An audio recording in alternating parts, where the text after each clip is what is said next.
All right, you're welcome back. And we are shifting gears with the conversation. By the way, before we do that, the reps yesterday, quote and unquote, the Nigerian House of Reps, rather, magnanimously, quote and unquote, in inverted commas, said they were ready to part away with half of their basic salary, which amounts to 300,000 naira per month for 6 months, by the way. Now, if we put a figure to that, 300,000 naira in 6 months, and multiply by 360 House of Rep members, it gives us 648 million naira. 648 million naira for 6 months. And many persons are saying it's not even up to a billion. But then that's one thing. And I want the reaction of Comrade to that. But let me quickly add, and this is where we are going.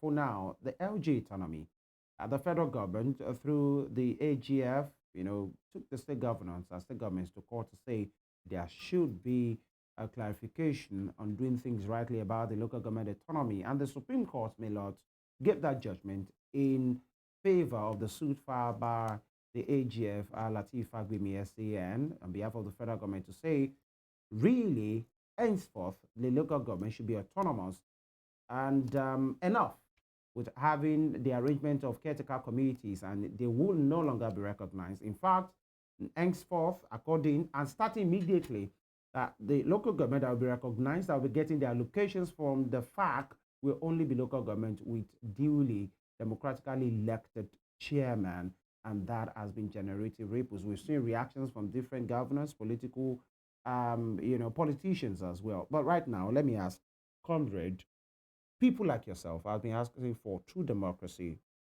power to the people, really, and talking about the grassroots. Do you think gradually we are hitting there? How excited are you with that Supreme Court verdict? If you are, I'm not. how so?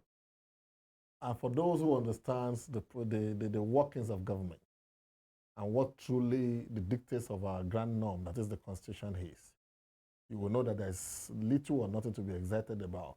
Isn't it about power to the people? Let's break this down. Yes, please. I don't want to sound antagonistic, but one thing people have not observed about the Tinubu is that everything that was right with him that when he was governor is suddenly wrong now that he's president. Mm. When he was in Lagos as the Lord of all, removal of subsidy was anti-people. He fought tooth and nail against Jonathan. I even still read of recent a publication where he called Jonathan all kind of name. Anti-people, the enemy of the people, and what have you. But immediately you became the president. Less than an hour of becoming the president. That was the first thing you announced is removal. So if it was wrong then, why is it suddenly right now? What has changed? Number two, this was the same Tinubu that started the unnecessary and unconstitutional denomination of the local government into what you call SADS. And he fought Obasanjo to a standstill over this matter, even when the allocation of local government was withheld. Tell me, what has happened under his watch? Has he not justified the position? I'm sure Obasanjo, God forbid if he dies today, will be dying a fulfilled man, because he will tell his God that I was actually right. Because what I said is the right thing, is what your son has come back to do. So for me, I'm curious that why is it that everything that was wrong to him a number of years ago has suddenly become right, which means it's about self-perpetuation. It's about being in total control. That's on one side. Number two, we're talking about federalism.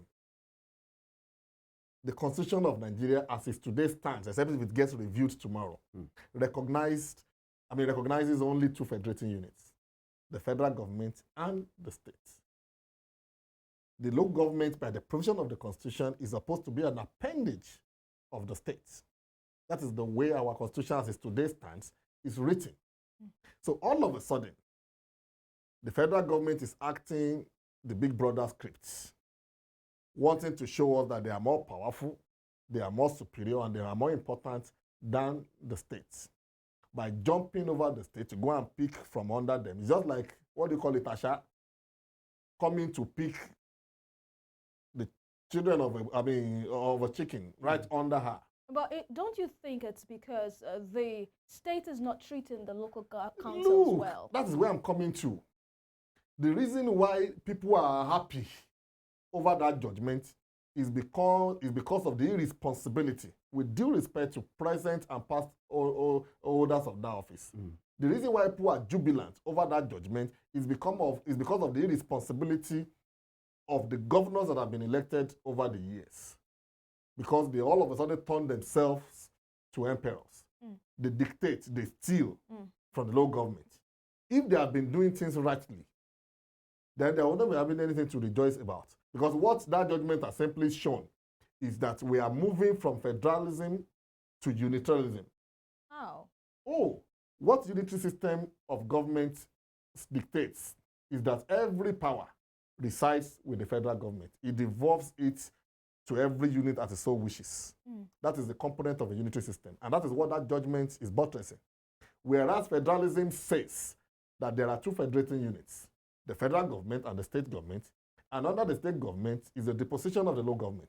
So if you are taking over the control of the local government away from the state by the judgment of the Supreme Court, putting such control into the hand of the federal government, you have simply turned our constitution over its head, giving it unitary system of government signs other than federalism. But because we're a people that rejoice over what is beneficial to us without deep thought, we are rejoiced. Let me tell you the dangers. You have said the court verdict is returning power of the LG to the federal government. That is unitary. So? Yeah, it's so, because ordinarily we have 3 tiers of government. Listen, what the Constitution provides for, the joint committee, the State Joint Action Committee or Joint Forms Committee, or whatever name it is called, is not a provision of the governors. It is embedded in our Constitution. So our Constitution recognizes the funds of the local government accruing to a joint account controlled by the state government and later devolving to the local government. So now, where do you want to put that law? That's one of the things we're going to be facing. The provision of the joint state-local account is so that the state government can always give the funds from the federal government to the local government. We are saying the same. But what that provision of the law says is that local government fund would accrue to an account controlled by the state government, which will now give it to the local government. But the state government also are going against the Constitution by not giving the local councils. It is the irresponsibility of past and present holders of the office of the governor that is making us not to understand that the provision of the law is that money meant for local government is accruable to a joint account controlled by the state and given to the local government. But because over time, governors, rather than fulfilling the provision of the Constitution by giving that money as it comes from the federation account to the local government, they will now sit on it, go and ask the government to go and bring projects of what they want to do and execute on their behalf. Just give them peanuts to go and pay salary. And why is that possible? And that is why they become smart in their thinking, by ensuring that local government election does not hold. Because there's no way you can be a democratically elected local government chairman and you will not make demand from your governor. You are as elected as you are. He cannot remove you from office as a democratically elected local government chairman. So what the governors do in their so-called smartness is to ensure that there are no democratically elected local government chairmen in all the councils. They appoint their stooges who sees their appointment or the occupation of their office as a benefit of the governor. Ab initio, comrade, does that law allow the governors to play any part at all other than having the allocation and dispensing it to the LGs, or the law allows, because there is a huge part to be played by different state House of Assembly? Many persons believe it should have been the State House of Assembly and not the executive in any of these states. The House of Assembly does not hold funds. Yeah, I know. Their duty is oversight. But they have oversight functions over them. Let me tell you how this thing should be. Yeah. It is the federal the Federal Allocation Committee deciding on what each local government is getting. And then you aggregate all of that and put it in an account by the control of the state government. The state government is empowered by law to now release that money as figures released by FAC to all of those local governments. And when that is done, two things are involved. That is where the role of the organ that have not been functional comes in. The organ, which is association of local government, the chairman of local government, can now come together to say that, look, as local government chairman in our state, we want to do a joint project.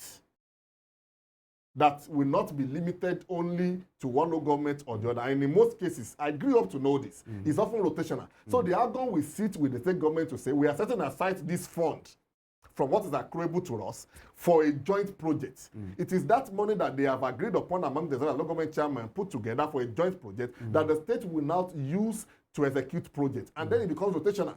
If 3 local government get it in a particular state this month, by next month, whatever are going to agree upon as project, we move to another 3 local governments. That is the way it should be. So the danger of it now is that local government funds is coming directly from the federal allocation account to the local government. Let me tell you what the governors will do. I'm not preempting them, but that is what they will do. They will simply tell the local government going forward, after the so-called charade of election that all of them are planning to have now. What they simply say, oh, now you are getting your money. You are now democratically elected government. We remove our hand from payment of local government staffs.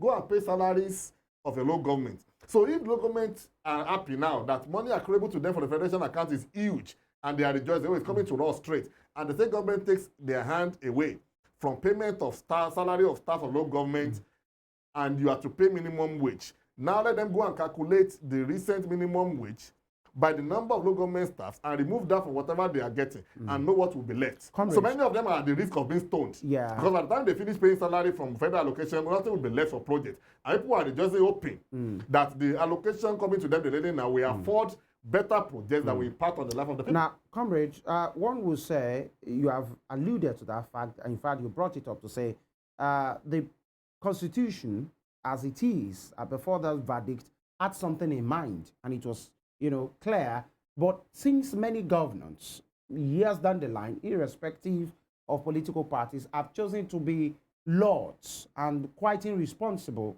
for the want of a better word, with the administration of local government, the federal government has sought it to say, in as much these guys won't do what is right, we will rather take the position of the law to address that situation so that power will return to the people. That's one, although you are calling it an aberration, but Supreme Court verdict, the Supreme Court being a court of policy, its words, its verdict is a law on its own. So that one being settled. Number 2, the AGF last month or so at a forum said and is positing that for local government to function, there should be credible leadership. And credible leadership can only be provided by credible elections. And he said that maybe he's positing it, that's Lateef Fagbemi to say, conduct of elections into local government positions should be taken over from different state CX and returned to INEC. Let INEC have it, at least for you to bear some semblance of credibility. Now, you know the situation in different CX. And he said it himself, and many big politicians were there to say most CX are appendages of the state governor or the government in power. Where do you stand? Osun State is preparing for its own. Some state governments had their own, weeks ago, and many states are coming together to rush into conduct of their own. Where do you stand? I like that word, rush. Let me tell you. Yeah, I had to use rush because that in as much the notification of days are not the being reality. given. Yeah. They are shifting backwards. The laws are clear. But do you support the AGF in that proposition? Well, that is in supporting the AGF might sound pro-people. But let me tell you, it is not in tandem with the provision of the law. Look, there are two ways by which laws can be promulgated in Nigeria. The most important of it is the National Assembly promulgating a law. When it gets to the table of the president, is signed. With assent, it becomes law. Or the judgment of the Supreme Court, which is not appealable anywhere. Those are the 2 ways by which you can have laws pronounced and promulgated in Nigeria. But one does not supersede over the other. So now that judgment of the Supreme Court has been given and has become law, there are 2 things that must be done. That's just, I'm digressing before I come to the real issue. 2 things must be done. The federal government, that's the presidency, should by now, and I hope they know the right thing to do, should by now be proposing a bill to the National Assembly to replete some parts of our Constitution that negates the judgment of the Supreme Court. One of it is the joint accounts that the state governments are empowered to do. Right. Another of it is the election of the local government, which the law gives the power to OSEC to conduct. And if the presidency does not do that, a member of the National Assembly can wake up and make a proposition on the floor of the National Assembly for the repletion of those laws so that it does not contradict the judgment of the Supreme Court, which has now become law. I think it's been important that I'll get that right. Now, coming to the issue. For as long as the law is not tampered with and repleted, what the law says today is that state governments should set up electoral committee to conduct election into local governments. And you and I know, just like you rightly posited, that most OCX or CX, as the case may be, are appendages of the governor, of the governors. Many of times they appoint members of their own political party or friend of the governor as chairman of OCX and members. So that is why you hardly will see an election hold in any state, and any other political party will even have a councillorship seat. They will clear everything because in the real sense, there is no election. The will of the people does not count in most cases. Now they know the danger.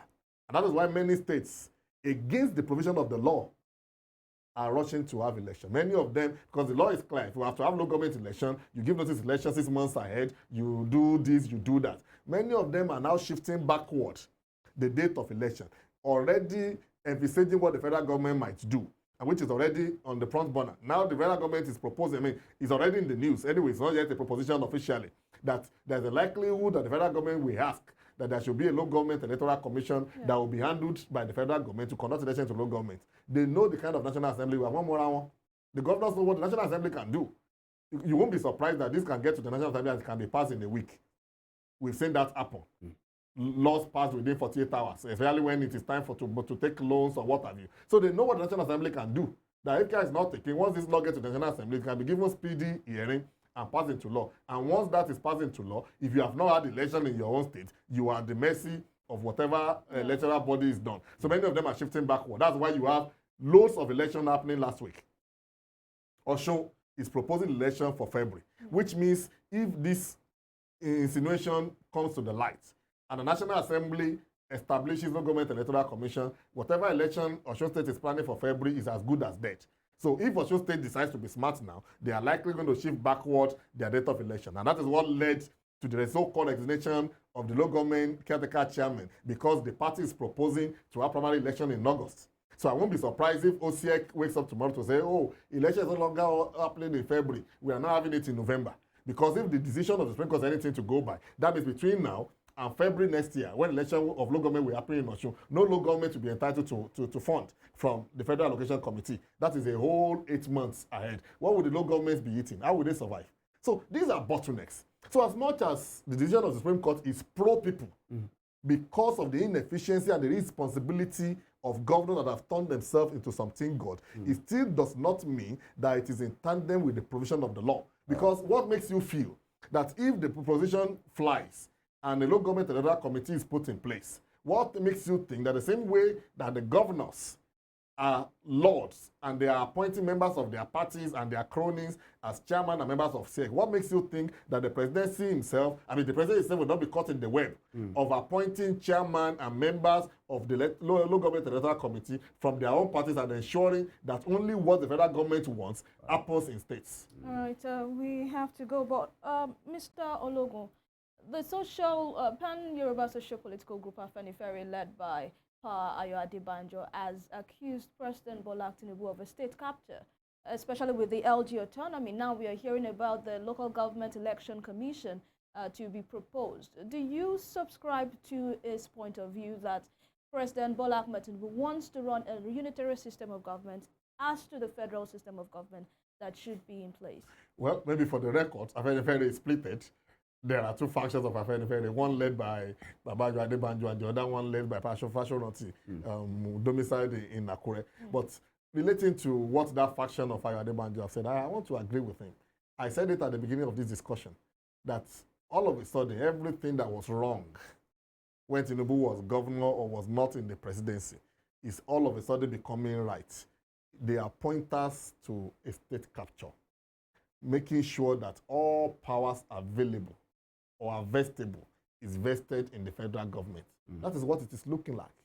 But that still does not make it a unitary system of government, except the Constitution is tampered with and changed. All right. The Constitution we are running is still that promotes federalism. But instead of calling it an attempt at practicing unitary system of government, I would rather call it state capture in their own words. It's more of state capture than practice of unitary system because the Constitution is not yet changed as it stands today.